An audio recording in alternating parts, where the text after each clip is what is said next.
మహిళలను లక్షలాధికారులను చేసే ఉద్దేశంతో కాంగ్రెస్ ప్రభుత్వం పనిచేస్తుందని మునుగోడు ఎమ్మెల్యే కోమటిరెడ్డి రాజగోపాల్ రెడ్డి చెప్పారు.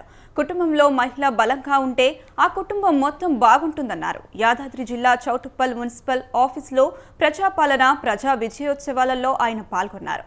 మొప్ప ఆధ్వర్యంలో 15 మహిళా సంఘాలకు బ్యాంకు రుణాలను కింద 1,50,00,000 రూపాయల విలువైన చెక్కులను ఎమ్మెల్యే అందజేశారు.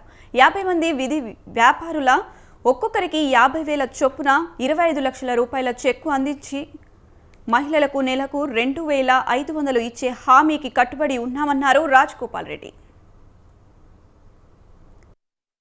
వాళ్ళు 10 ఏళ్ల పరిపాలన చేసిన వాళ్ళు ప్రభుత్వం మీద దుష్ప్రచారం చేయాలని చెప్పి ప్రజల్లోకి విస్తృతంగా రెచ్చగొట్టే ప్రసంగాలు చేసుకుంటా దుష్ప్రచారం చేస్తున్నారు. అది మంచి పద్ధతి కాదు.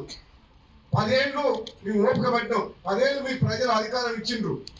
కానీ కాంగ్రెస్ పార్టీ వచ్చి 1 సంవత్సరం అయింది.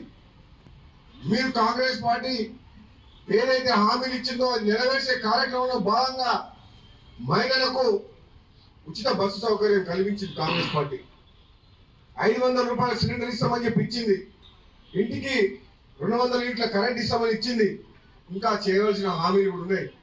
ఆ హామీల విషయంలో చిత్తశుద్ధితోటి ప్రయత్నం జరుగుతుంది. తప్పకుండా మహిళలకు ఇచ్చిన హామీల విషయంలో కాంగ్రెస్ పార్టీ ఎండకూడదని చెప్పేసి కూడా